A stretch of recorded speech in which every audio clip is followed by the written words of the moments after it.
I like, click, subscribe, do all that. You already know what time it is. It's Netflix time. This one is called Biggie. I got a story to tell. Featuring rare footage and in-depth interviews, this documentary celebrates the life of the Notorious B.I.G. on his journey from hustler to rap king. Now, some would argue Biggie was considered the greatest rapper of all time. Now, me personally, I think Redman's the greatest rapper of all time. But I digress from my point. Anyway, let's just get into the documentary. So in the documentary, there is some rare footage that hasn't been seen in other documentaries that have been done over the years. They talked to Sean P. Diddy Combs, who was his producer, manager, and executive. Bad Boy Records and all that. They talked to D-Rock a lot on this documentary. They talked to Miss Wallace, Christopher Wallace's mom. Their roots actually stem from Jamaica. They talked to Lil C's in the documentary. You know Lil C's is a rapper, aka Junior Mafia and all that. He tells a story about how Biggie would always scream Junior Mafia on the stage. And Lil C's would be like, yo, who's Junior Mafia? And he's like, yo, man, y'all Junior Mafia. Yeah, their roots were back in Treylon, Jamaica. I think I'm saying that right. It's spelled Treylon and a Y at the end, so I'm thinking it's just Treylon. Somewhere in Jamaica. They talked to Dave Wallace, who was Christopher Wallace's uncle, who was actually a DJ at one point in time. And as far as I know, he still lives in Jamaica. We got a guy by the name of C. Gutter who was teaching him the ways of the street. He talks about all the terrible things that used to go on Fulton Avenue. He tells a story one time about how he turned the corner and seen like 50 or 60 crackheads on one block. Did I say Fulton Avenue? Fulton Street, my bad. Yeah, in Bed-Stuy, Brooklyn. Get a cameo from Faith Evans, you know, Biggie's first wife. An old school picture of Biggie and his mom. Look at that.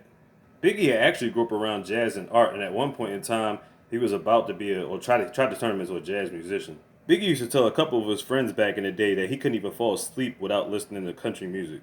And he used to listen to R&B all day, so he was definitely multicultural when it came to music.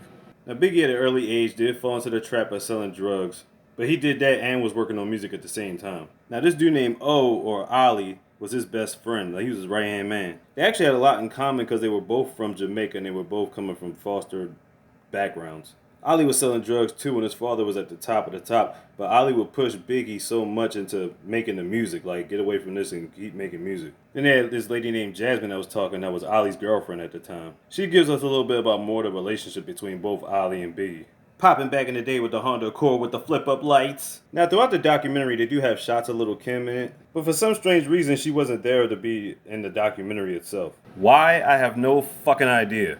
Maybe she didn't want to do it, I don't know. It just, to me, makes no sense why she's not on it. And when I say on it, I mean like doing her narration with everybody else doing it. You know what I'm saying? Giving her own story.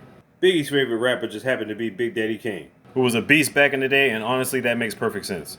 They talked to this guy named Frank Nitti, who, you know, was part of the crew at one point in time of, you know, Fulton Street. And he starts explaining the dangerous area of Brownsville, which is obviously located in Brooklyn.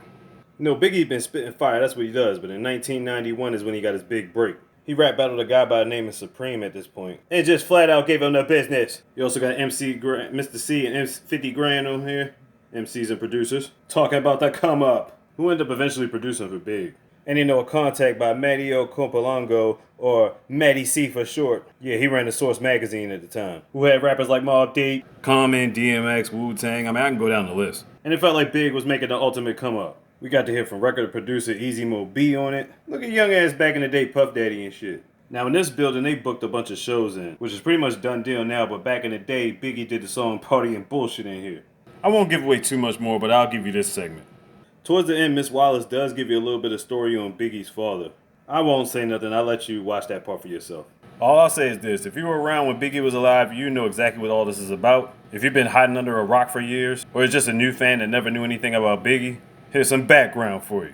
Check the documentary and learn your history. Every time I see him in that Coogee sweater, I think to myself, that Coogee sweater probably goes for a minimum of $50,000. I guarantee it. Gucci! Well, anyway, Biggie, I got a story to tell on Netflix. Check it out. Like, click, subscribe, do all that. You already know what time it is. Slick Deezy out the easy, mister. Yeah. Big. Who's your goddamn slogan?